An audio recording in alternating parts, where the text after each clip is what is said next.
Good evening to all my dear friends. एक बार फिर से दोस्तों स्वागत है आपका इंजीनियर्स करियर ग्रुप के पेड कोर्स में। और डियर मैं हूं आपका दोस्त ऐश्वर्य जो पढ़ा रहा हूं अभी आपको surveying.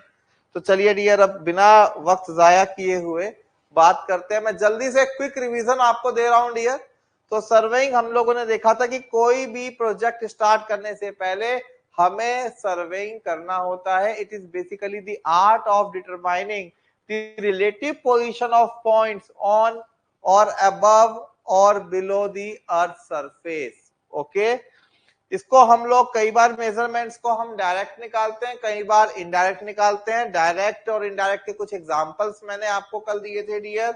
And types of survey हमने देखा था, कई बेसिस के हिसाब से हमने टाइप ऑफ सर्वे देखा था। First one is based on the curvature of the earth. Okay, second one is based on the purpose, third one is based on the instrument used etcetera. ठीक है, इन सब के बेसिस पे हमने टाइप ऑफ सर्विंग किया था। तो जल्दी से मुझे कमेंट बॉक्स में बता दो कि what is the broader difference between plane and geodetic. Plane surveying और जियोडेटिक सर्वेइंग के अंदर, प्लेन सर्वेइंग और जियोडेटिक सर्वेइंग के अंदर क्या डिफरेंस है, सभी लोग कमेंट करके बता दो। डियर प्रिंटेबल पीडीएफ, देखो डियर लेक्चर का एक्सेस, ऐप का एक्सेस आप लोगों को 1 ईयर तक है, तो आप वो ऐप खोल के डियर पढ़ सकते हो। बट स्टिल अगर आपको प्रिंटेबल पीडीएफ चाहिए तो इन दैट केस डियर आप मैनेजमेंट को डायरेक्ट मैसेज भी कर सकते हो, वी विल प्रोवाइड यू। ठीक है, बाकी प्रिंटेबल पीडीएफ अपना बुक लीक ना हो, इधर उधर उसका मिसयूज ना हो, उसका नुकसान आपको भी हो सकता है। ठीक है, तो इसलिए हमने उसको हटा रखा है। यस, कर्वेचर को अगर आप इंपॉर्टेंस देते हो तो वो जियोडेटिक कहलाता है, और प्लेन सर्वेइंग के अंदर आप यस कर्वेचर को इग्नोर करते हो। Geodetic is more accurate and generally geodetic surveying is propagated when the area of consideration is large। तो ये एरिया का भी हमने जिक्र किया था, 250 kilometre square was the range. अगर इससे बड़ा एरिया है तो आप लोग जियोडेटिक परफॉर्म करोगे, और इससे छोटा एरिया में आपका प्लेन सर्वेइंग बेहतरीन काम करता है ना। ओके, और यहाँ पे मैंने आपको बताया था स्मॉलर एरियाज के लिए अर्थ कर्वेचर इज नॉट कंसिडर्ड, दोनों प्लम लाइन पैरेलल थी। Geodetic is for large area, curvature is considered here, accuracy is very high here. So this was the slide जो जहां से आपका क्वेश्चन पूछा जाता है। 12 किलोमीटर तक की लाइन में 1 सेंटीमीटर एक्स्ट्रा आता है जियोडेटिक और प्लेन के बीच का डिफरेंस, और जो आपका स्फेरिकल ट्राइंगल बनता है 195.5 किलोमीटर स्क्वायर तक का जो सम ऑफ इंटरनल एंगल है that is 180 degree plus 1 second. Okay, purpose के हिसाब से देखा था हमने टोपोग्राफिक सर्वे का क्या काम होता है, टोपोग्राफी बनाना। फिर कैडेस्ट्रल मैप्स वगैरह के लिए हमने बनाया था। फिर सिटी सर्वे किया था। फिर हाइड्रोग्राफिक सर्वे हमने अंडर वाटर पता किया था चीजों को। एस्ट्रोनॉमिकल सर्वे हम लोग यूज करते हैं to determine the latitude, longitude, azimuth, local time etcetera. Instrument के हिसाब से मैंने आपको कहा था कि इंस्ट्रूमेंट के हिसाब से डियर जो आपका सर्वेइंग होता है वही आपका सिलेबस भी है। तो पहला है चेन सर्वे जो लीनियर मेजरमेंट के काम आता है। ये सब इसमें अपैरेटस, आज खैर चेन सर्वे के ऊपर शायद कल बात करेंगे, क्या देखते टाइम रहा तो आज ही बात करेंगे। ठीक है, प्लानर के हिसाब से हमें चेन सर्वेइंग कल स्टार्ट करना है। कंपास सर्वेइंग, हमारे 2 तरह के कंपास होते हैं, इसके बारे में भी डिटेल में जिक्र करेंगे। एक आपको होल सर्कल बियरिंग में रीडिंग देता है, एक आपको क्वाड्रेंटल सिस्टम में रीडिंग देता है। It is generally used to find the horizontal angle. Okay, horizontal angle निकालने के काम आता है। ये हॉरिजॉन्टल होता है, ये वर्टिकल एंगल होता है। ठीक है, ये हॉरिजॉन्टल एंगल होता है। तो हॉरिजॉन्टल एंगल निकालने के लिए guys you can use compass. ठीक है, average radius and shape of earth include नहीं हुआ, कोई नहीं संजीत, आज करवा देता हूं मैं। आज की क्लास में मैं आपको average radius and shape of the अर्थ का इंफॉर्मेशन दे देता हूं, डोंट वरी। ठीक है, एक बार मुझे एंड में और रिमाइंड करवा देना। ठीक है, बेसिकली 3 शेप्स होती है जो प्रोपोगेट की गई होती है, तो वी विल डिस्कस दैट। ठीक है, ये एक काम करता हूं, आफ्टर द रिवीजन, ठीक है, मैं आपको इसके बारे में बात करता हूं, ठीक है। तो डियर ये कंपास सर्वे का था। लेवलिंग मैंने आपको बताया था, ये एलिवेशंस निकालने के काम आती है of various point in the vertical plane, कि कोई भी पॉइंट कितना ऊपर है कितना नीचे है। ये अगर पॉइंट ए है, ये पॉइंट बी है, तो आई कैन से बी का लेवल ए से छोटा है, आई कैन से सी का लेवल ए से छोटा है, आई कैन से सी का लेवल बी से बड़ा है। ओके, लेवलिंग आपकी बहुत ज्यादा यूज होती है आपके हाईवे रेलवे के प्रोजेक्ट्स में, है ना। आपको कितनी ढाल रखनी है, कितना स्लोप देना है, सीवेज लाइन बिछाते हुए levelling is going to play a vital role. Cutting और फिलिंग के बारे में भी आपको लेवलिंग के थ्रू ही पता लगता है। नेक्स्ट प्लेन टेबल सर्वे, मैंने कहा था एक रेडीमेड सर्वे होता है जिसके अंदर सारी की सारी चीजें आपको ऑन द स्पॉट ग्राउंड पे ही हो जाती है क्लियर, ठीक है। इसके अंदर आपकी सारी की सारी मेजरमेंट्स फील्ड वर्क में ही आपका सारा काम हो जाता है। घर जाके अगर कुछ करना है तो बस आप अपनी ड्राइंग शीट को सजा सकते हो। हाँ, आपने मार्क किया है बिल्डिंग है तो बिल्डिंग थोड़ी सी अच्छी करके बना दी, आपको दिखाए फुटपाथ है तो उसको थोड़ा बेहतरीन तरीके से बना दिया। पर एपरेटस बहुत सारे कैरी करने पड़ते हैं आपको प्लेन टेबल के अंदर, एपरेटस आपको बहुत सारे कैरी करने पड़ते हैं आपके प्लेन टेबल के अंदर डियर। आ रही है बात समझ में, ठीक है। जैसे मैंने आपको बताया था tripod stand, board, paper, alidade, trough, ठीक है, सेंटरिंग के लिए प्लम बॉब वगैरह, ये सारी की सारी चीजें डियर आपको कैरी करनी पड़ती है, ठीक है। Theodolite survey is basically used to find the horizontal angle as well as to find the vertical angle. Theodolite से आप लोग वर्टिकल एंगल भी निकाल सकते हो विद मच प्रिसीजन, ठीक है। नॉर्मली जो हम थियोडलाइट यूज करते हैं उसका लीस्ट काउंट हम लोग 20 सेकेंड्स का लेते हैं। ओके, एंड टेक्योमेट्रिक सर्वे में मैंने आपको बताया था कि डिस्टेंसेस निकालने हो, एलिवेशन निकालनी हो, टेक्योमेट्रिक सर्वे का यूज करके फिर आप ट्रिग्नोमेट्री लगा करके एलिवेशंस वगैरह भी निकाल सकते हो। लेंस फॉर्मूला के ऊपर टेक्योमीटर आपका काम करता है। Although chain and tape are more accurate in comparison to tachyometer, but tachyometer वहां बहुत यूजफुल है जहां पे चेनिंग और टेपिंग करना मेरे लिए मुश्किल है। हम डिस्टेंस नहीं मेजर कर सकते हैं थियोडोलाइट से, यस, थियोडोलाइट से डियर आप डिस्टेंस मेजर नहीं कर सकते हो। इसका जो इंप्रूव्ड वर्जन है जिसको हम बोलते हैं टोटल स्टेशन, ठीक है, जो इसका इंप्रूव्ड वर्जन है जिसको हम बोलते हैं टोटल स्टेशन, उससे आप डिस्टेंस भी मेजर कर सकते हो, उससे आप एंगल भी मेजर कर सकते हो in both horizontal as well as in vertical plane dear यावर। ओके डियर, तो theodolite is basically used to find angles in horizontal plane as well as in vertical plane. हाँ, compass is only used to find angle in horizontal plane.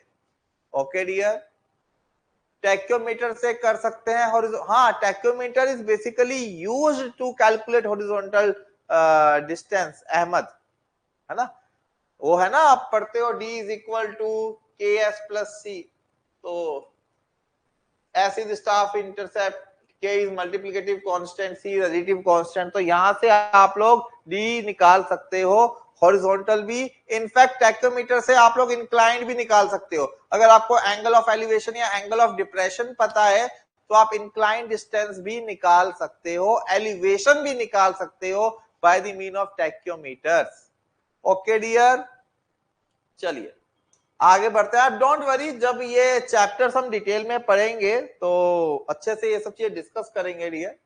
Photogrammetric surveying में dear मैंने तो देखा था जो आपका syllabus, एक मैंने शायद स्नैपशॉट भी लिया था, let me check it once.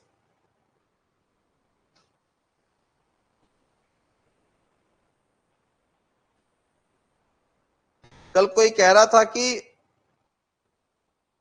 Photogrammetry syllabus में है, तो मैंने उस पर नजर डाला था आज एक, तो मेरे को दिखा नहीं, मैंने उसका एक स्नैपशॉट लिया था।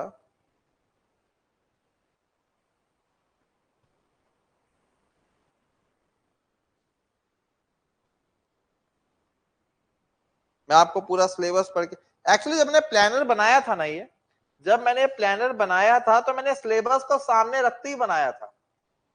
जब मैंने ये प्लानर आपका डिस्कस किया था तो मैंने सिलेबस को साथ रख के ही इसको बनाया था डियर। ओके, तो मैं जल्दी से एक बार आपका सिलेबस डिस्कस कर लेता हूं।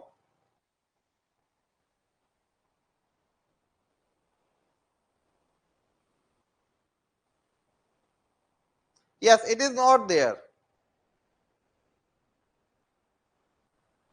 It is not there, dear.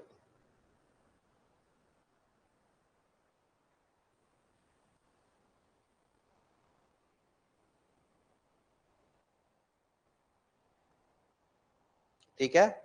Importance of surveying, principle and classification, measurement of distances, chain surveying, compass surveying, leveling, tachymeter, theodolite, traversing, contouring, plane table and curves. हाँ ठीक है, ये देखो संजीत भाई बोल रहे हैं 2021 से देख रहा हूँ सिलेबस, ये तो भरे बैठे हैं भाई। हाँ कोई नहीं, नहीं है डियर, फोटोग्रामेट्रिक सर्विंग आपके सिलेबस में नहीं है, बट हाँ इंट्रोडक्शन के पॉइंट ऑफ व्यू से आपको ये पता होना चाहिए कि फोटोग्रामेट्रिक क्या होता है ना। तो जब आप कई एसएससी जेई वगैरह के पेपर के लिए जाते हो वहां पे डियर आपका फोटोग्रामेट्रिक कवर होता है। ठीक है, तो फोटोग्रामेट्रिक में आप एरियल पिक्चर्स लेकर के with the help of helicopters और प्लेन्स आप ये फोटो, हालांकि आजकल ड्रोन्स है हमारे पास, ड्रोन्स है बहुत अच्छा सर्वे करते हैं, काफी आजकल टेक्निक्स रिवाइज हो गई हैं। ठीक है, तो सर्वेइंग के जो इंस्ट्रूमेंट है डियर वो काफी कन्वेंशनल हो चुके हैं। अगर आज आप एक अच्छा मोबाइल फोन भी यूज कर रहे हो तो उसके अंदर इतने सारे सर्वेइंग इंस्ट्रूमेंट आपको ऐसे मिल जाएंगे। भाई एंगल नापना हो, कंपास आप डाउनलोड कर सकते हो, डिजिटल कंपास एक्यूरेट रीडिंग देता है। बबल ट्यूब आपको आपके स्मार्टफोन में मिल जाती है। डिस्टेंस मेजर करना हो एक पॉइंट से दूसरे पॉइंट का तो वो भी आपको स्केलिंग के हिसाब से आपके एप्स में डाउनलोड हो जाती है। आ रही है बात समझ में? अपने ड्रोन्स वगैरह को, हाँ आईफोन में रडार फीचर्स भी होता है। हाँ इज इट क्लियर? वहां से आप उसको डिस्टेंस को भी मेजर कर सकते हो। ठीक है, एंगल के लिए तो चलो ठीक है, मैं कहूंगा कि इतनी एक्यूरेसी अभी नहीं आई है एंगल के लिए, बट आपके ये अब ड्रोन्स यूज करते हैं हम लोग एरियल फोटोग्राफी के लिए, इन सब के लिए। ठीक है, तो अब काफी ज्यादा एडवांस टूल हो गए। अब थियोडोलाइट ठीक है, हम पढ़ते जरूर है अपने कॉलेजों में, सेमेस्टरों में, हम सर्वे कैंप में प्लेन टेबल और थियोडोलाइट पढ़ते जरूर है, बट अब टोटल स्टेशन यूज होता है। अब ईडीएम यूज होता है डिस्टेंस मेजरमेंट के लिए। अब ईडीएम है ना, इलेक्ट्रॉनिक डिस्टेंस मेजरमेंट डिवाइस, जो आपका गामा रेज वगैरह के ऊपर काम करता है। तो अब टेक्नोलॉजी बहुत एनहांस हो चुकी है, बस सामने वाला ये जानता है कि जो कंसेप्चुअल पोर्शन है सर्वेइंग के वो आपको क्लियर है, आपको मैथमेटिक्स बेसिक क्लियर है, आपको डिफरेंस ऑफ एंगल निकालना आता भी है कि नहीं आता, कहीं आप वहां कंफ्यूज तो नहीं हो जाते, आपको डिस्टेंस एंगल के बीच में रिलेशन पता भी है कि नहीं, आपको हाइट एंड डिस्टेंस लगाना आता है कि नहीं आता, आपको कटिंग एंड फिलिंग के कॉन्सेप्ट क्लियर है कि नहीं।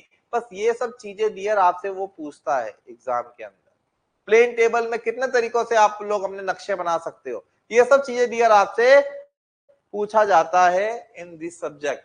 ओके, तो इंजीनियरिंग सर्वे हमने पढ़ा था जो हम लोग अपने प्रोजेक्ट्स से पहले यूज करते हैं। ओके, माइन सर्वे आप अर्थ को एक्सप्लोर करने के काम करते हो। मिलिट्री अपने सर्वे अपने, मैंने बताया था कि कहाँ बंकर्स, कहाँ कैविटीज है ना बनाने के काम आती है। जियोलॉजी आपकी अर्थ की स्ट्रेटिफिकेशन के काम आती है। ठीक है, तो डियर यहां तक हमने डिस्कस किया था कल की क्लास में, यहां तक हमने डिस्कस किया था डियर कल की क्लास में। ठीक है, सर है आउटडेटेड क्यों पूछते हैं, टेबल एक्सेट्रा सर है आउटडेटेड। अब देखो क्या करेंगे, अब टेक्नोलॉजी तो सिविल में जितनी डेवलप होनी थी ओल्डेस्ट साइंस है डियर, मैं कहूंगा आपको ये। अब जो नई टेक्निक्स है वो हम ठीक है अपने एनालिसिस वगैरह में यूज करते हैं, अभी हमारे सिलेबस में सारी चीजें अपग्रेड नहीं हुई। इस मामले में मैं बोलूंगा सीएससी वाले बड़े अपडेटेड रहते हैं। सीएससी के अंदर सिलेबस आपका बहुत जल्दी, काफी नई साइंस है वो चेंज होती रहती है, बट सिविल का सिलेबस, इलेक्ट्रिकल का सिलेबस, इलेक्ट्रॉनिक्स का सिलेबस, मैकेनिकल का सिलेबस क्लियर वही चलता आ रहा है। ठीक है, हमारे प्रोफेसरों ने और उनके प्रोफेसरों ने भी वही पढ़ा था और हम भी वही पढ़ रहे हैं, बहुत कम है। थोड़ा बहुत चेंज देखते हो तो आईएएस कोड रिवाइज हो गया, पहले 1978 पढ़ते थे, अब 2000 आ गया, फिर अमेंडमेंट्स आ गई। पहले 1984 स्टील में पढ़ते थे, अब 2007 कोड आ गया। बस थोड़े बहुत जो अमेंडमेंट्स हुए हैं वो डिजाइनिंग के अंदर हमने किए हैं, बाकी वही कन्वेंशनल चीजें डियर हम लोग पढ़ते जा रहे हैं। इसलिए सिविल में स्कोर करना डियर बहुत आसान होता है। इज इट क्लियर और नॉट? आ रही है बात समझ में? ठीक है, तो जो नए इंस्ट्रूमेंट आ रहे हैं इनकी एक्यूरेसी बहुत बेहतरीन होती है, एरर्स इनके अंदर बहुत ही कम देखने को मिलते हैं डियर। ठीक है, हाँ मेरे से वो आप बात कर रहे थे कि शेप ऑफ अर्थ, तो शेप ऑफ अर्थ के बारे में भी मैं डिस्कस कर लेता हूं डियर आपसे। शेप ऑफ अर्थ के बारे में भी अगर मैं आपसे डिस्कस करूं तो इसको भी लिख लो। There are 3 propose shape, note down this slide. ठीक है, यहां पे अर्थ की शेप क्या बोली गई है, 3 शेप्स को प्रपोज किया गया है। ये तो सभी को पता है कि earth is not perfectly sphere, earth जो है वो आपकी स्फेयर तो नहीं है। ठीक है, एक तरफ से अर्थ अंडा शेप में है ना, एक्स शेप में, एक तरफ से अर्थ का डायमेंशन कम है, एक तरफ से ज्यादा है। ठीक है, और आपको यहां पे साफ साफ मेंशन किया है कि अगर मैं अर्थ का शेप ऑब्लेट मानता हूं so it is flattened at the pole, it is flattened at the pole. Okay, लगभग 43.5 किलोमीटर छोटा है आपकी polar axis than the equatorial axis. अगर ये आपका अर्थ है तो यहां पे आपको थोड़ा सा जो आपके आर्टिक सर्कल वगैरह है, ये जो अगर आपका डायमीटर डी है, ठीक है, तो ये कितना है, D minus 43.5 kilometre. This north south axis, this polar north and polar south axis, it is 43.5 kilometers smaller than the equatorial axis. Is it clear? आ रही है बात समझ में? दूसरा प्रपोजल दिया गया था कि भाई अर्थ इज ए इलिप्सॉइड। ठीक है, earth is a ellipsoid, equatorial section is slightly elliptical in nature. मतलब भाई ये वाला जो पोर्शन है ये आपको एकदम इलिप्स की तरह शो किया गया है। जो इक्वेटोरियल एक्सिस है यहाँ पे इलिप्स की प्रॉपर्टी शो हो रही है और नॉर्थ और साउथ पोल पे नहीं हो रही।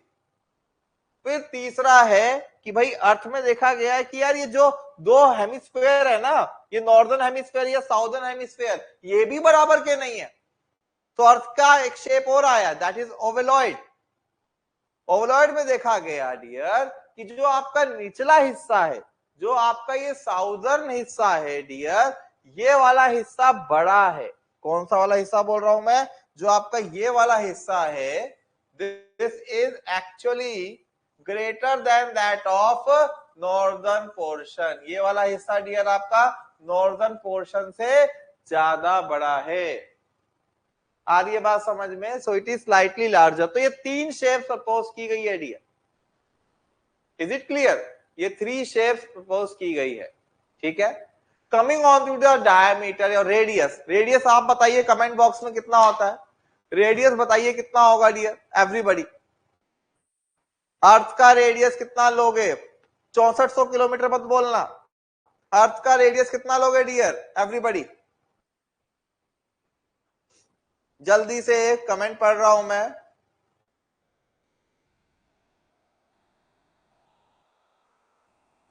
मैंने क्या बोला? 6400 मत बोलना।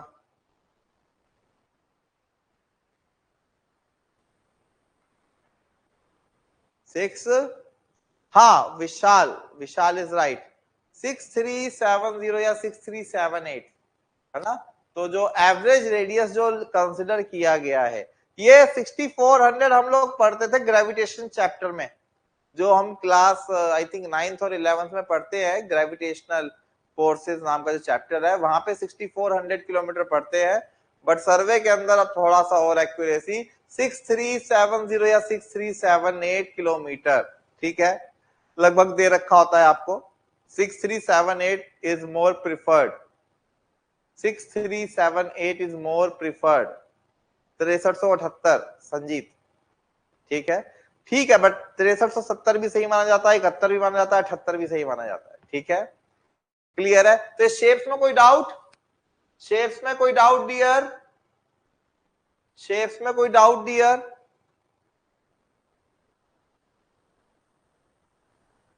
ओके, चलिए। सो we can observe that there is no geometrical figure that completely defines the shape of earth. कोई भी ऐसा कोई ज्योमेट्रिकल फिगर नहीं है हमारे पास गणित के हिसाब से, मैथमेटिक्स के हिसाब से, जो आपकी शेप ऑफ द अर्थ को कंप्लीटली डिफाइन कर ले। ठीक है, इसलिए अर्थ का नाम ही हमने नया दे दिया और उसको हम बोल दिया जियोइड। क्या बोल दिया अर्थ को? जियोइड, है ना। ये ओब्लेट, एलिप्स, ओवलॉइड, इन सबको मिला जुला करके ओइड ले लिया यहां से, एंड जियो मतलब अर्थ। जियो मतलब अर्थ, तो क्या शेप हो गई? तो अर्थ अपने आप में ही एक नई शेप हो गई है। अर्थ अपने आप में ही एक नई शेप हो गई है। तो अर्थ का शेप क्या बोलोगे dear? The shape of earth is geoid. आ रही है बात समझ में? आ रही है बात समझ में? ठीक है, ये खुद ही अपने आप में लैंडमार्क हो गया भाई। इतनी बड़ी चीज है, इसको शेप डिफाइन करने के लिए किसी और की नहीं, ये खुद ही अपने आप में एक शेप है। इतनी बड़ी चीज है, इतना बड़ा लैंडमार्क है, इतना बड़ा रेफरेंस है। तो जियोइड एक ऐसा फिगर है जो ऐसे छोटा है, ऐसे बड़ा है, ऐसे छोटा है, ऐसे बड़ा है। एक ऐसा फिगर है जिसमें नीचे वाला हिस्सा बड़ा है और ऊपर वाला हिस्सा थोड़ा सा छोटा है। एक ऐसा फिगर है जियोइड जो इक्वेटर से इलिप्टिकल प्रॉपर्टीज को फॉलो कर रहा है। ठीक है, तो प्रिफर क्या, इन तीनों का कॉम्बो प्रिफर किया जाता है। सो ओब्लेट प्लस इप्सिलॉइड प्लस ओवलॉइड मिलकर के बनता है जियोइड। तो कोई आपसे पूछे कि what is the shape of अर्थ, तो बोलोगे शेप ऑफ अर्थ को डिफाइन करने के लिए अर्थ अपने आप में ही एक शेप है जिसको जियोइड नाम दिया गया है। ठीक है, इज इट क्लियर? आ रही है बात समझ में? तो best name we can go with geoid dear. Okay, तो यही यहां पे बोल रखा है। ठीक है, हाँ, बट ये बात तो है, ये तो क्लास 11 से आप लोग जानते हो। अगर आपने कोई भी चीज कैलकुलेट करनी है, आप 11th क्लास में पढ़ते थे, एक average diameter 6400, average radius 6400 kilometre, जो भी आप कैलकुलेशन करते हो, एस्केप वेलोसिटी वगैरह जो भी निकालते थे, सब में आपने अर्थ को क्या मान लिया? परफेक्टली स्फीयर मान लिया। But reality is this. Okay, ये क्या है? ये आपकी सच्चाई है। ये क्या है डियर? ये आपका सच्चाई है। सच्चाई क्या है? This geoid. Is it clear? आगे बढ़े? Any doubt? Geoid, best answer is geoid. 6378 लेते हैं अहमद सोफी। कर्वेचर करेक्शन में जो आप डायमीटर लोगे दैट इज 6378 लोगे। ओके, हाँ, sphere shape is completely assumption, actual shape is geoid. Actual shape is geoid, spheroid is completely assumption. Okay dear? अभी कहां कर्वेचर रिफ्रैक्शन करेक्शन में आ रहे हो, कंबाइंड में आ रहे हो, अभी करते हैं बात। ठीक है, तो डियर ये है ना। अच्छा, तो अब आ गया कॉन्सेप्ट की बारी। अब जियोइड की प्रॉपर्टी तो नहीं पता हमें, तो देखो यहां पर भी क्या, किसको तवज्जो दिया गया है? स्फेरिकल शेप को दिया गया है। ठीक है, तो स्फेरिकल शेप, ये आपका सेंटर ऑफ द अर्थ है। ठीक है, ये आपका मीन रेडियस है, सरकमफेरेंस जिसको आप कह सकते हो। और कोई भी सरफेस जो इसके पैरेलल जा रही है, जो इसके पैरेलल जा रही है, that surface is known as level surface. That surface is known as level surface. So any curved surface which is parallel to the spherical surface is known as level surface. So each and every part on level surface, each and every part on level surface कोई भी portion ले लो dear, ये सारा का सारा portion is going to be equidistance. ये सारा का सारा पोर्शन कैसा रहेगा dear? It is going to be equidistance. Okay, अगर आप इस लेवल सरफेस पे कहीं पर भी लट्टू टांगोगे, ये या यहां पे या यहां पे, so it is going to pass through the centre of the earth. It is going to pass to the center of the earth, and one thing is more, यहाँ पे अगर आपने प्लम बॉब टांगा और यहाँ पे अगर आपने सरफेस देखा तो ये सरफेस और ये प्लम बॉब की लाइन परफेक्टली 90 डिग्री पे मैच होगी डियर यहाँ पे। So every element on the level surface is just perpendicular to the plumb line. Are you getting it? Every element on the level surface is just perpendicular to the plumb line. आ रही है बात समझ में भाई? सब लोग clear करके चलना, सब लोग क्लियर करके चलना डियर, सब लोग क्लियर करके चलना, ठीक है? अच्छा जी, आगे बढ़ते हैं। लेवल लाइन क्या होती है? लेवल लाइन क्या होती है everybody? What is level line?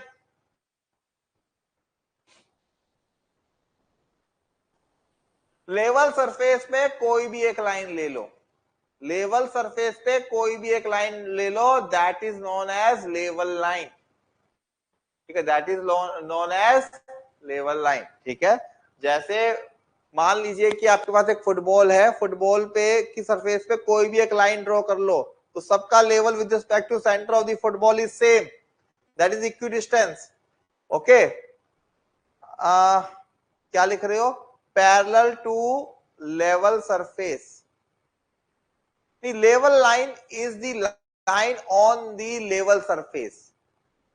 Level line is the line on the surface के अंदर कोई लाइन है ना। जैसे मैं बोलूं ये प्लेन है, ठीक है? अब प्लेन के अंदर मैंने क्या किया, यहाँ पे एक लाइन खींच दी, तो ये लाइन इस प्लेन के अंदर है। उसी तरीके से अगर मेरे पास लेवल सरफेस है, लेवल सरफेस में कोई भी एक लाइन देख लो, वो क्या कहलाएगी? Level line. लेवल लाइन मतलब वो लाइन जो किसी एक फिक्स्ड पॉइंट से इक्विडिस्टेंस है, उसके सारे पॉइंट्स इक्विडिस्टेंस है, just like your circle, arc of a circle.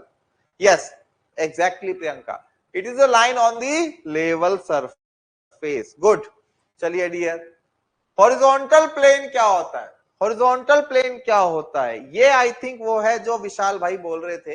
Horizontal plane क्या होता है? जैसे मान लीजिए मेरे पास अर्थ है, ठीक है? ये मान लीजिए मेरे पास ये कोई एक लेवल सरफेस है, यहां पे प्लम बॉब टांगोगे तो ऐसा दिखाई देगा, यहां पे लेवल लाइन इसके अलोंग ही जाएगी।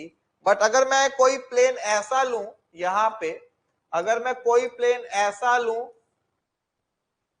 जो प्लम लाइन के परपेंडिकुलर हो, जो प्लम लाइन के परपेंडिकुलर हो, जो प्लम लाइन के परपेंडिकुलर हो, that surface is known as, that plane is known as horizontal plane. Yes, very good Sophie, very good Sophie भाई, बहुत बढ़िया। क्या लिखा हुआ है?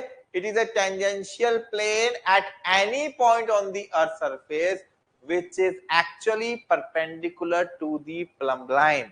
जो प्लम्ब लाइन के एकदम परपेंडिकुलर जो आपका प्लेन बनता है ना दोस्त, उसको बोलते हो आप लोग हॉरिजॉन्टल प्लेन। और बात भी ठीक है भाई, बात भी ठीक है, परफेक्टली जहां आप खड़े हो हॉरिजॉन्टल प्लेन कौन सा होगा? जो आपके लट्टू वाली लाइन से एग्जैक्टली 90 डिग्री का एंगल बनाएगा, that is known as your horizontal plane.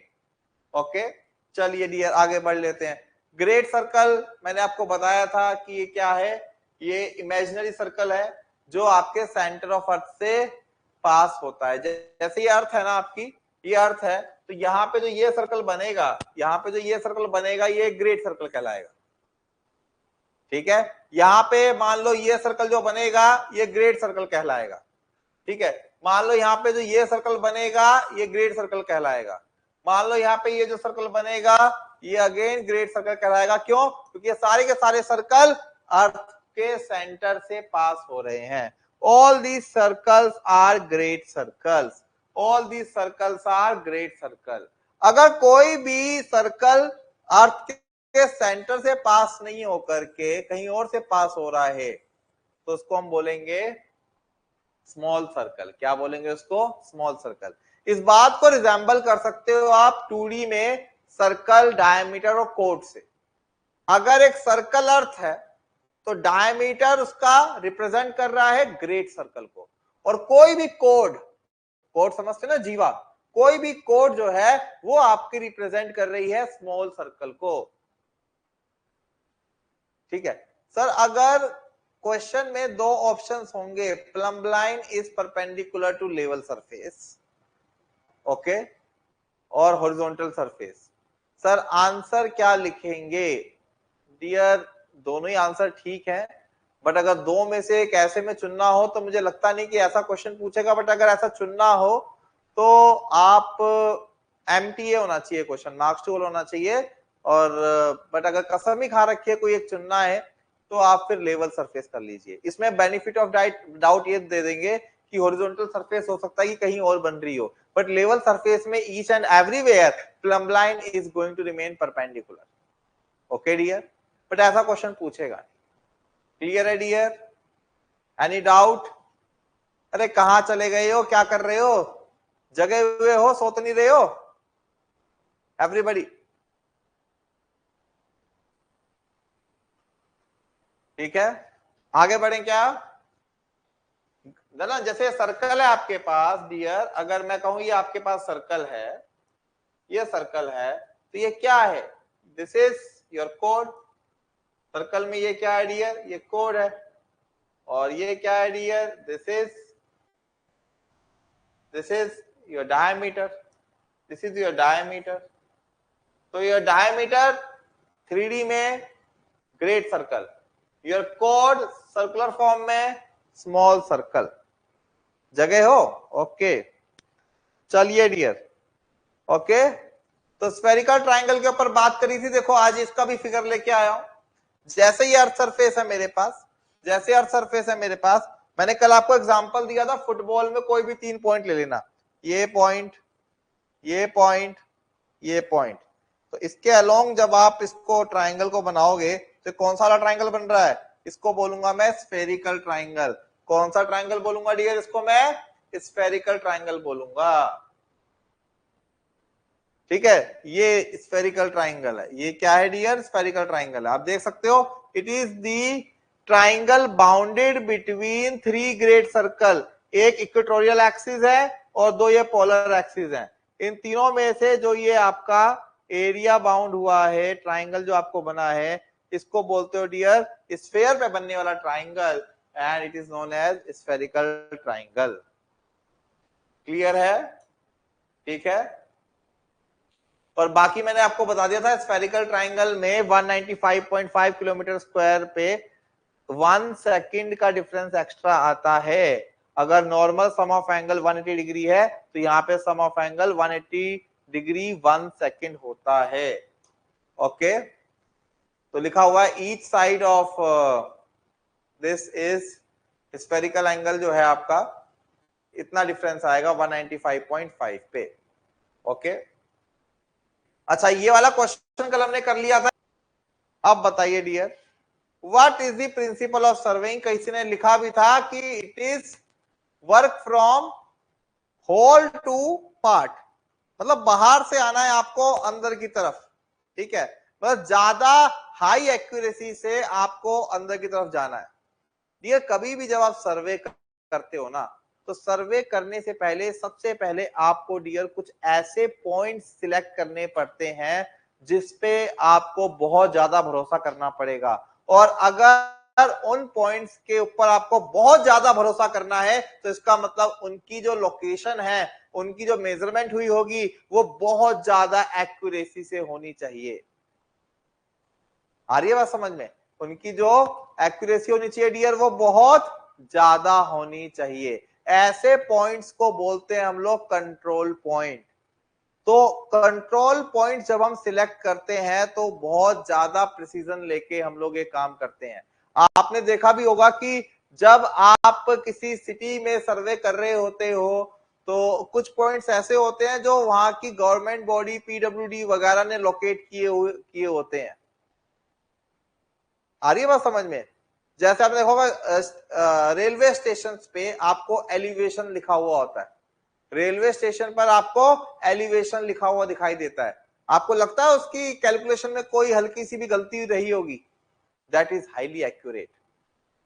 अब उस जगह के लिए वहां का जो लेवल है उससे आप लोग अपने सब एरियाज के लेवल बताओगे, तो आपके एरिया में, कस्बों में हर एक जगह पे एक एक पॉइंट ऐसा जरूर होगा जहां के लेवल्स आपको पता होंगे। कई जगह जमीन पे लाइन वगैरह जाती है, कई जगह जमीनों से लाइन जाती है, वहां पे भी लेवल्स वगैरह लिखे होते हैं। तो ऐसे पॉइंट्स को डियर आप लोग सिलेक्ट कर सकते हो कंट्रोल पॉइंट, जिसके ऑथेंटिसिटी पे आपको कोई भी डाउट ना हो। तो उन पॉइंट से, उन कंट्रोल पॉइंट से हम लोग बाकी की जगह को सर्वे करते हैं, उसको बेंचमार्क मान करके हम लोग बाकी मेजरमेंट निकालने की कोशिश करते हैं। लेट सपोज मेरे पास, मेरे घर के पास एक रेलवे स्टेशन है, वहां का एलिवेशन मुझे पता है। अब उस एलिवेशन की रिस्पेक्ट में मैंने अपने घर के ग्राउंड की, घर के पार्क की, ओके, और जो भी मेरे घर के पास जो मेरा स्कूल है, इन सब की मैंने रीडिंग्स को क्या किया, इन सब की रीडिंग्स को मैंने कैलकुलेट किया। तो डियर आपने हायर प्रिसीजन पॉइंट, जिसको मैंने कंट्रोल पॉइंट कहा है, उस कंट्रोल पॉइंट से जो आपके सराउंडिंग की चीजें थी वो लोकेट की, तो इसको बोलते हैं working from whole to part. ठीक है, तो इस पूरी एक्टिविटी में जो रेलवे स्टेशन पे लेवल लिखा हुआ था वो क्या था? वो था आपका कंट्रोल पॉइंट, वो था डियर आपका कंट्रोल पॉइंट। और उस रेलवे स्टेशन की लेवल की रीडिंग से जो आपने अपने घर के पास वाले स्कूल का लेवल किया, वो है आपका कौन सा पॉइंट? कोई भी आर्बिट्ररी पॉइंट जिसको आप सर्वे कर रहे हो। ओके, तो हम लोग हायर प्रिसीजन से लोअर प्रिसीजन की तरफ बढ़ते हैं। ये हायर प्रिसीजन वाले काम आपको करे कराए मिल जाते हैं, या तो सर्वे इंस्टीट्यूट से, या फिर लोकल बॉडीज जो है पीडब्ल्यूडीज वगैरह, वो ये सब चीजें आपको वहां से करी कराई मिलती है। तो बात समझ में आ रही है डियर? यहाँ पे बात समझ में आ रही है कि first of all we have to measure the control point with the very high accuracy and precision, then the other measurements may be taken, then the other measurements may be taken। आ रही है बात समझ में? और ये जो other measurement जो आप खुद लेवलिंग वगैरह करोगे with the help of dumpy level and all, ठीक है, ये सब आप निकाल सकते हो, ये सब आप अपने लोकल इंस्ट्रूमेंट, सर्विंग इंस्ट्रूमेंट से निकाल सकते हो। ओके, ठीक है dear. Sir what is the difference between precision and accuracy? करूंगा डियर इसके ऊपर बात, ठीक है। बस ये समझो कि एक्यूरेट होना is aiming to exact value, precise होना इज समथिंग जहां पे डेविएशन कम हो, जहां पे स्टैंडर्ड डेविएशन कम हो। ठीक है, अगर मैं 10 गोलियां चला रहा हूं और 10 की 10 एक तरफ जाके लग रही है, तो मैं प्रिसाइज हूं। हो सकता है मैं एक्यूरेट ना हूं, मैं एक्चुअल निशाने से डिविएट कर रहा हूं। ठीक है, मेरा निशाना वहां है बट मेरा निशाना लग इधर रहा है, बट 10 के 10 बार मेरा निशाना वहीं लग रहा है, तो मैं प्रिसाइज तो हूं, भले ही मैं एक्यूरेट ना हूं, भले ही मैं एक्यूरेट ना हूं। तो आपको अगर मान लो कोई ऐसा इंस्ट्रूमेंट मिल जाए सर्वे के अंदर जिसमें पहले से कुछ ना कुछ इंस्ट्रूमेंटल एरर है, तो आप उससे 50 बार रीडिंग ले लोगे बहुत एक्यूरेट, बहुत प्रिसीजन के साथ। आ रही है बात समझ में? तो 50 की 50 इर्द गिर्द घूमेगी, बट वो एक्यूरेट हो ना हो उसकी कोई गारंटी नहीं है। अगर उस इंस्ट्रूमेंट के अंदर कोई भी एरर ना हो तो वो एक्यूरेट कहलाएगी, बट अगर उस इंस्ट्रूमेंट में एरर है तो आप जितनी मर्जी कंसंट्रेशन के साथ रीडिंग ले लो, जितने मर्जी कंसंट्रेशन के साथ सर्विंग कर लो, आपको एक्यूरेट रिजल्ट्स नहीं मिलेंगे, but your results will be precise. ठीक है, बात करेंगे इसके ऊपर आगे, एरर के ऊपर थोड़ा सा बात करूंगा मैं। ठीक है, आ रही है बात समझ में? ठीक है, तो डियर इससे एक फायदा और होता है, इससे एक फायदा और होता है होल टू पार्ट में, कि एरर्स जो है वो प्रोपोगेट नहीं होते। एरर्स जो है डियर वो प्रोपोगेट नहीं होते। भाई आपने लेट सपोज ये एरिया सर्वे करना है, ये इसको आपने चुना एज ए कंट्रोल पॉइंट। ठीक है, यहां से आप इधर गए, इधर गए, फिर इधर गए, फिर इधर गए, फिर इधर गए, तो यहाँ पे जो आप थोड़ी बहुत मिस्टेक कर भी रहे हो तो उसके कारण जो आपकी एक्यूरेसी है उसमें थोड़ी कम भी है, तब भी ये वाला एरर कम माना जाएगा। बट लेट्स सपोज कि आप अगर उल्टा चलोगे, आपने यहां से स्टार्ट किया और आप सेंट्रल पॉइंट, कंट्रोल पॉइंट पे जाओ, तो भाई ऑब्वियस सी बात है जो गवर्नमेंट का डिजाइन किया हुआ कंट्रोल पॉइंट है और जो आपका कंट्रोल पॉइंट है उसमें जमीन आसमान का फर्क आएगा। तो अगर आप अंदर से बाहर जाओगे तो एरर भी एक्सपैंड होगा, बट अगर आप बाहर से अंदर कन्फाइन करोगे अपने आप को तो आपका एरर भी कम से कम आएगा। ठीक है, एरर को बढ़ने नहीं देते ये कंट्रोल पॉइंट। अगर आप बाहर से अंदर की तरफ आते हो तो आपका एरर एक फिक्स है कि हाँ इतना ही हो सकता है, बट अंदर से बाहर जाने में एरर आपका फिक्स नहीं है, वो ज्यादा भी हो सकता है। Is it clear? Yes, it is known as working from whole to part. Okay, पक्का? What is second principle? Tell me, what is second principle? दूसरा प्रिंसिपल क्या है? दूसरा प्रिंसिपल क्या है डियर? टेल मी।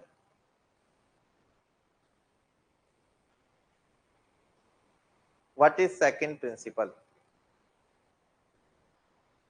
Anybody?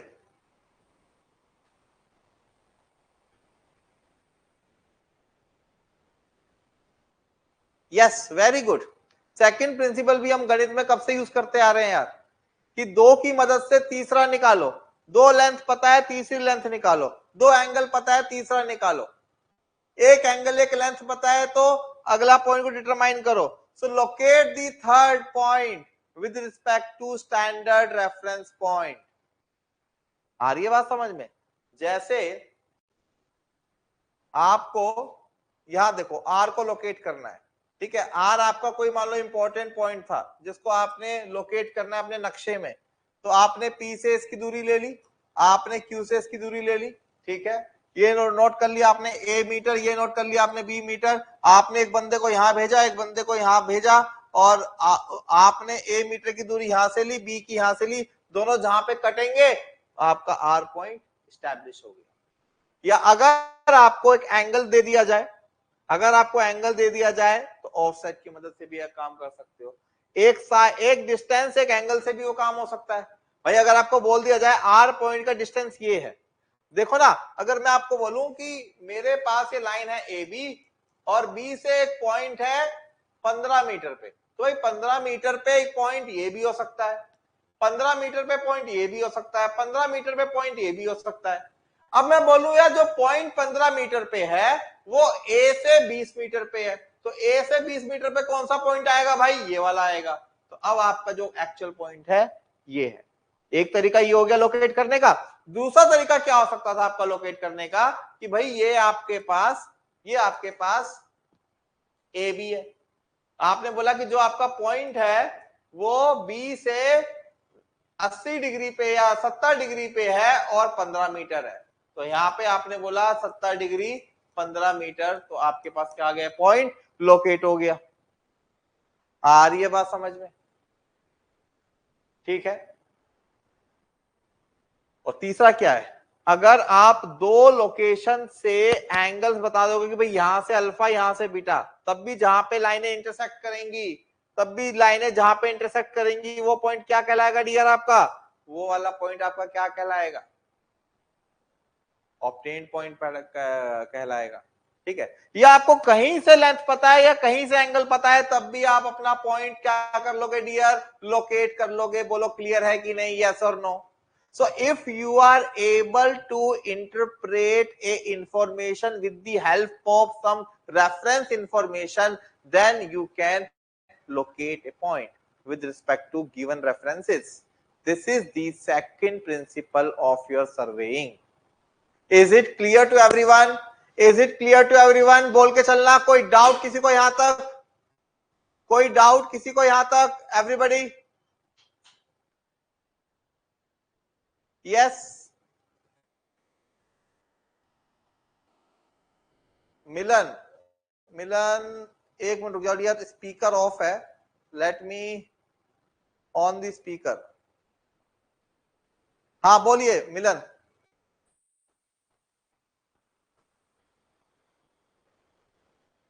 ओके मिलन, कुछ कहना चाहते हैं आप?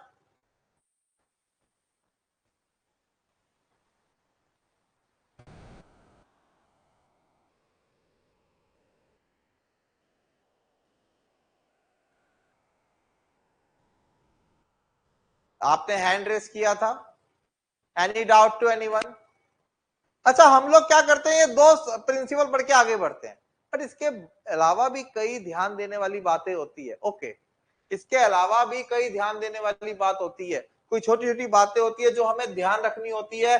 अगर आप इन चीजों को ध्यान रखते हो तो आपका अगर आप इन चीजों को ध्यान रखते हो तो आपका सर्वे बहुत बढ़िया हो जाता है। जैसे working from whole to part and location of a with respect to fixed reference के अलावा अगर आप प्रिसाइज रीडिंग लेते हो, ठीक है, तो इससे आपका सर्वे अच्छे तरीके से कंडक्ट होता है। नो डाउट उस केस में आप एक्यूरेट ना भी हो, बट आपको एक पैटर्न पता चल जाता है। आर यू गेटिंग इट और नॉट? ठीक है, मेथड ऑफ सर्वे सही चुनना बहुत जरूरी है भाई। जहां पे मुझे एक्यूरेसी चाहिए तो हो सकता है मैं टोटल स्टेशन वगैरह यूज कर लूं, टैक्योमेट्री यूज नहीं करूंगा मैं। जहां पे मीडियम एक्यूरेसी चाहिए तो वहां पे मैं चेन और टेप यूज कर लूंगा, टैक्योमेट्री यूज नहीं करूंगा मैं। पर जहां पे ग्राउंड ही ऐसा है जहां पे चेनिंग और टेपिंग हो ही नहीं सकती, वहां पे टैक्योमीटर ही मैं चुनूंगा। तो आपके पास तो एंगल नापने के कई तरीके हैं ना, कंपास से नाप सकते हो, थ्योरलाइट से नाप सकते हो, टैक्योमेट्री से भी देख सकते हो। आपके पास डिस्टेंस नापने के कई तरीके हैं, ईडीएम है, टोटल स्टेशन है, चेन टेप है, टैक्योमीटर है। तो कौन सी चीज कब यूज करनी है ये तो आपको डिटरमाइन करना है। अगर एक्यूरेसी ज्यादा चाहिए तो आप ए की तरफ जाओगे, अगर थोड़ा कम एक्यूरेसी से भी काम हो रहा है तो बी में भी। यस अहमद, टोटल स्टेशन में सब कुछ होता है, आप एंगल भी नाप सकते हो, आप डिस्टेंस भी नाप सकते हो। When I am saying angle तो बोथ एंगल, वर्टिकल वाले भी और हॉरिजॉन्टल वाले दोनों एंगल निकाल सकता हूं, ठीक है। अगली बात भाई, जो काम कर रहे हो, जो मेजरमेंट ले रहे हो, उसको अपनी फील्ड बुक में अच्छे से रिकॉर्ड करना है, उसको अपनी फील्ड बुक में अच्छे से रिकॉर्ड करना है। क्या मतलब पूरे धूप में सर्वे करके आ रहे हो और आपने डाटा ही गलत एंटर कर दिया? So you have to enter the data in your field book very carefully, ठीक है। वो सर्वे कैंप वाले तरीके से नहीं कि डाटा एडजस्ट करके डाल रहे हो, नहीं, वहां पे जेन्युइन डाटा अच्छे से लेके आना है। आ रही है बात समझ में? ठीक है। और मेजर कंट्रोल पॉइंट्स को हम लोग अच्छे प्रिसीजन के साथ मेजर करेंगे और माइनर कंट्रोल पॉइंट्स को हम लोग बहुत अच्छे तरीके के साथ मेजर करेंगे। तो ये सारी बातों का डियर अगर आप ध्यान रखते हो तो आप एक अच्छा सर्वे कर पाते हो। अब डियर, सर्वेइंग करने के बाद हो क्या रहा है बताइए? सर्वेइंग करने के बाद हो क्या रहा है? 1 मंथ सर्वे कैंप, हाँ जी, हमने भी लगाया था जी अपने कैंपस में, बड़ा मजा आता है। यहाँ कैंटीन में बैठे रहते थे। चलिए, अच्छा, कोई भी सर्वे आप कर लो, चेन सर्वे कर लो, कंपास कर लो, है ना, टैक्योमेट्री कर लो, ट्रेवर्सिंग कर लो, उससे आप कर क्या रहे हो? सर्वे बना करके आप इंजीनियरिंग सर्वे कर रहे हो, नो डाउट, बट वो सर्वेइंग करके आपका प्रोडक्ट क्या निकल के आ रहा है? एक नक्शा निकल के आ रहा है ना भाई। आप एक ग्राउंड का नक्शा बना रहे हो, आप एक एरिया का नक्शा बना रहे हो, नक्शी तो बना रहे हो आप सर्वेइंग करके, कर क्या रहे हो? उस नक्शे में डिस्टेंस है, उस नक्शे में एड्रेसेस है, उस नक्शे में एंगल्स है, उस नक्शे में एलिवेशन भी आजकल दिखा देते हैं, लिख देते हैं पेन से, हाँ भाई कंटूरिंग वगैरह मैप उसमें इनकॉर्पोरेट कर देते हैं। तो अब जब नक्शा एक आउटकम, मैप्स, ये नक्शे, they are the outcome of your surveying, ठीक है। तो इन नक्शों को कैसे रिप्रेजेंट करते हैं, किस स्केल में बनाते हैं, थोड़ी सी चर्चा इसके ऊपर भी हम लोग कर लेते हैं, ठीक है। तो स्केल क्या है dear? Scale is basically a technique जिसमें आप ग्राउंड डिस्टेंस को पेपर डिस्टेंस से रिलेट करते हो, ठीक है, जिसमें आप ग्राउंड डिस्टेंस को पेपर, भाई पेपर तो वही आपके पास A4, A3, A2, A1, paper तो आपके पास वही है। ये क्या हो गया भाई? पेपर तो आपके पास वही है, A2, A3, A2। मधुमक्खियां बहुत आ गई भाई इस कमरे में, ठीक है। आ रही है बात समझ में? तो अब भाई बहुत बड़ा, अगर मान लो पूरे भारत का नक्शा बनाना है तो स्केल बड़ा लोगे छोटा लोगे? मुझे 2 नक्शे बनाने हैं, मेरे पास पेपर का साइज वही है A3 या A2, ठीक है। एक पेपर में मुझे पूरे भारत का नक्शा बनाना है और दूसरे पेपर में मुझे सिर्फ अपने चंडीगढ़ का नक्शा बनाना है, ठीक है। तो मुझे बताओ कि स्केल ज्यादा कहां पे लेना पड़ेगा। जहां इंडिया का नक्शा बनेगा वो स्केल बड़ा होगा या जो चंडीगढ़ का बनेगा वो स्केल बड़ा होगा?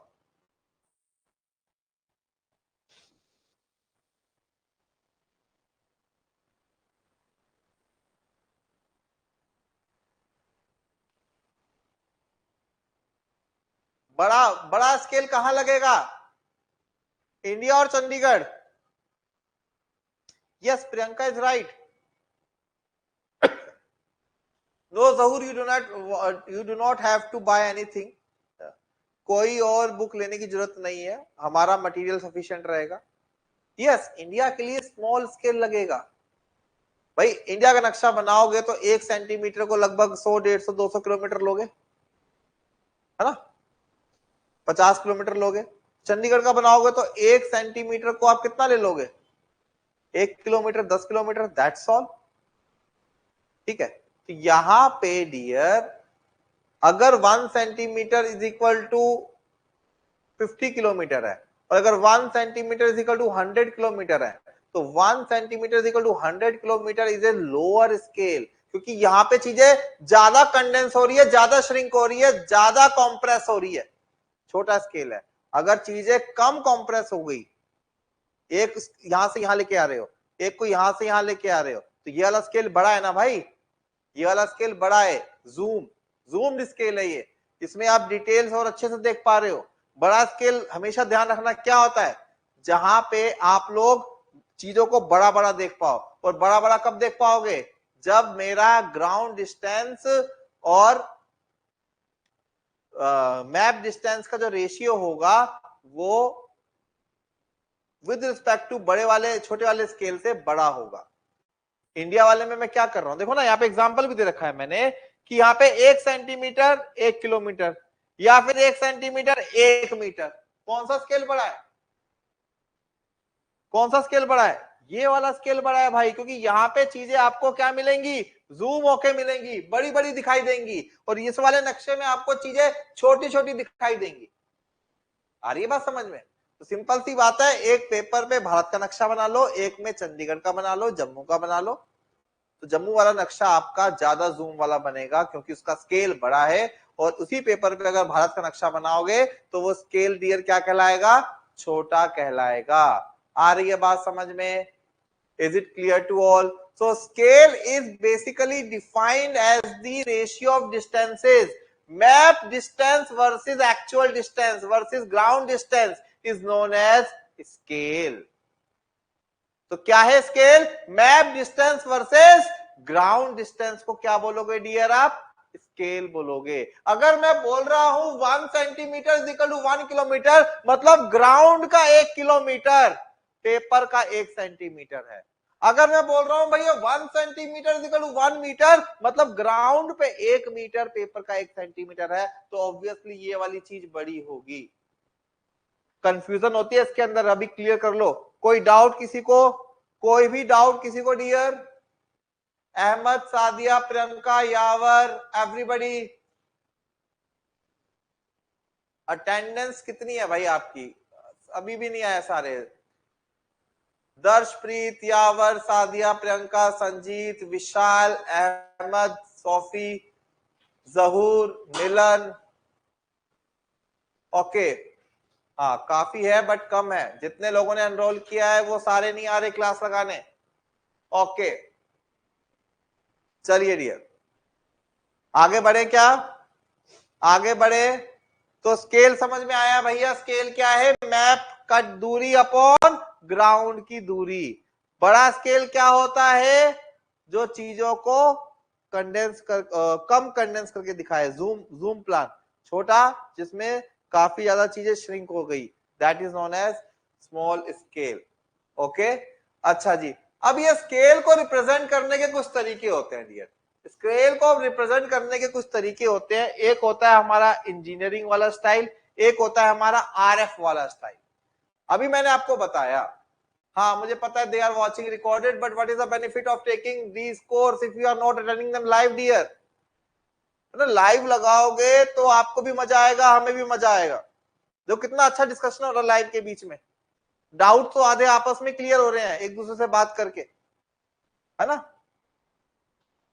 चलो, रिकॉर्डेड देखना वैसे ही है जैसे थिएटर में जाके, सिनेमा में जाके बालकनी में बैठ के मूवी देखना, एकदम रिलैक्स होकर के, पार्टिसिपेशन नहीं होता उसके अंदर, तो पार्टिसिपेशन रखिए। चलो डियर, ओके, देखो इधर, तो दो तरीके से स्केलों को हम लोग बताएंगे, एक इंजीनियरिंग का तरीका और एक आरएफ का तरीका। आरएफ को हम लोग रिप्रेजेंटेटिव फ्रैक्शन भी बोलते हैं। जैसे भी मैंने थोड़ी देर पहले आपको एक उदाहरण दिया था, थोड़ी देर पहले मैंने आपको एक उदाहरण दिया क्या कि यार 1 सेंटीमीटर कागज पे रियलिटी में कितना है, 1 किलोमीटर ग्राउंड का।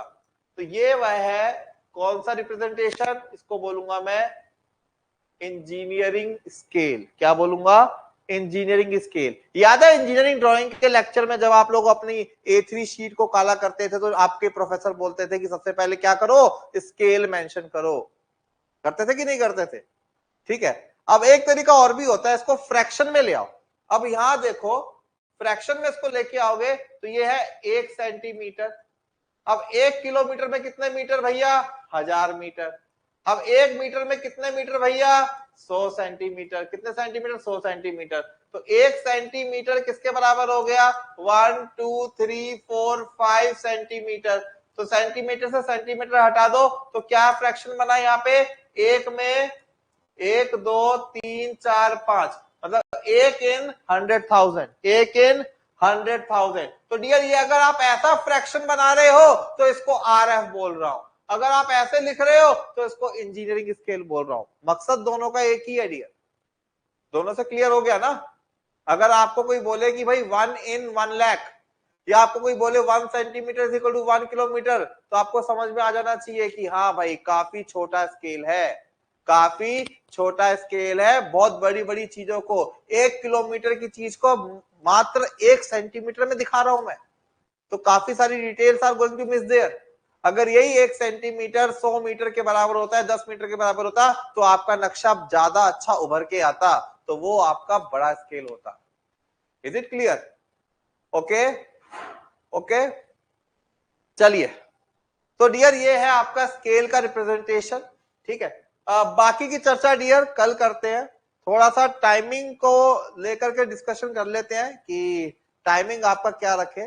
कल भी 8 o'clock पे क्लास आपकी स्टार्ट नहीं हो पाई, आज भी नहीं हो पाई, है ना, अदर सेशंस भी यहाँ पे चल रहे होते हैं। सो ठीक है, यहाँ पे मुझे लगता है कंटेंट भी काफी हो जाता है। ठीक है, काफी कंटेंट भी हो जाता है, लिखने वाला काम भी डियर आपको करना होता है, तो ओवरऑल आपको कंटेंट तो अच्छा खासा मिल जाता है। ठीक है, पर टाइमिंग का देखते हैं, इसको थोड़ा बढ़ाते हैं डियर। आई होप स्टार्टर के लिए बढ़िया है। एनी डिस्टेंस टू 1 सेंटीमीटर में लिख सकते हैं इंजीनियरिंग स्केल में। हाँ डियर, इंजीनियरिंग स्केल में जरूरी नहीं कि 1 सेंटीमीटर ही लिखना है। अगर मान लो आपने 10 kilometre equal to 2 centimetre scale लिया है, that is also engineering scale, but उसका फ्रैक्शन क्या होगा, 2/1 लाख, मतलब 1/50,000। 2/1 लाख मतलब 1/50,000। जहूर भाई कह रहे रिपीट करो। अरे क्या रिपीट करना है इसमें, ये देखो, तो ऐसे कि कबाब लगा हुआ है, तंदूरी की रोटी खा रहे हैं और कह रहे हैं सर रिपीट रिपीट। देखो इधर सुनो, कोई भी एक डिस्टेंस ले लो, 1 सेंटीमीटर, या छोड़ो यार, छोड़ो मारो गोली, 2 centimetre, let's suppose it is 1 kilometre. अगर मैं इसको रिप्रेजेंट कर रहा हूं तो ये कौन सा स्केल है, इंजीनियरिंग स्केल। कुछ भी ले सकते हो आप, इंजीनियरिंग स्केल। ठीक है, अगर मैं इसको ऐसे दिखा रहा हूं, 2 सेंटीमीटर किसके बराबर है रियलिटी में, 1000 मीटर, और मीटर को सेंटीमीटर में बदला 100 सेंटीमीटर। मतलब असली में जो आपका ये डिस्टेंस है 100,000 सेंटीमीटर, जो है वो 2 सेंटीमीटर के बराबर है। ये है आपका पेपर पे डिस्टेंस, ये है आपका कहां पे, मैप डिस्टेंस, और ये आपका क्या है रियलिटी में, ग्राउंड डिस्टेंस, ग्राउंड डिस्टेंस। ठीक है, अगर मान लो आप एक जगह का नक्शा बना रहे हो, एक पार्क की लंबाई है 1 किलोमीटर बाय 2 किलोमीटर, तो आप उसको कैसा दिखा रहे हो, 2 सेंटीमीटर बाय 4 सेंटीमीटर, पेपर पे दिखा रहे हो 2 सेंटीमीटर बाय 4 सेंटीमीटर, उसको आप नक्शे पे दिखा रहे हो, बट रियलिटी में तो वो 1 किलोमीटर बाय 2 किलोमीटर है ना। तो एक तरीका ये है इंजीनियरिंग स्केल को दिखाने का, और दूसरा तरीका है 2 centimetre is equal to 1 lakh, मतलब 2 बाय 1 2 3 4 5, मतलब कितना हो गया 1 बाय 50,000। तो ये 1 बाय 50,000 जो है डियर, ये जो 1 बाय 50,000 है, ये जो 1 बाय 50,000 है, ये है आपका आरएफ रिप्रेजेंटेटिव फैक्टर, और जो 2 सेंटीमीटर इक्वल टू 1 किलोमीटर है, ये है आपका engineering scale. Is it clear? Is it clear? आ रही है बात समझ में? जहूर अहमद, समझ में आया? ये आपका क्या बनता है डियर? ये आपका बनता है आरएफ। ये आपका क्या बनता है डियर? ये आपका बनता है आरएफ, और ये आपका बनता है इंजीनियरिंग स्केल। लिखा हुआ है बहुत तरीके से यहाँ पे। हाँ, आरएफ डायमेंशनलेस होता है भाई। स्केल का मतलब है क्या? एक फ्रैक्शन ही तो है, कितने गुना ज्यादा कॉम्प्रेस किया है। Yes, it is dimensionless, it is dimensionless. ठीक है, मैंने क्या किया, सबसे पहले यूनिट एक जगह लेके आया, फिर इनको मैंने डिवाइड कर दिया, है ना। तो ये पेपर का 1, जमीन का 1 लाख, इसलिए ये डायमेंशनलेस है। आ रही है बात समझ में? भाई आपके पास मोबाइल में फोटो होती है, ठीक है, आप जब उसको बड़ा छोटा करते हो तो लिखा होता है ना 1.1 1.2 1.6, वो स्केल है। जब आपने उसको बड़ा करके 1.5 कर दिया, इसका मतलब क्या है कि आपकी फोटो 1.5 गुना बड़ी हो गई। अगर जब 2x आगे लिखा हुआ है, इसका मतलब आपकी फोटो 2 गुना बड़ी हो गई। वो 1.5 वो 2, वो आपका आरएफ ही बताता है। क्लियर है? ओके, चलिए डियर, तो आज के सेशन में इतना ही।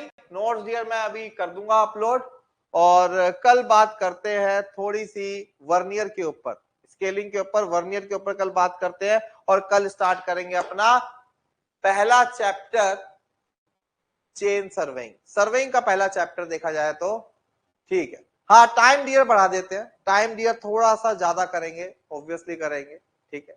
इसको मैं थोड़ा सा पहले प्लान कर रहा हूं, ठीक है। करते हैं डियर डिस्कस इसके ऊपर। ओके, चलिए, धन्यवाद, मिलते हैं कल।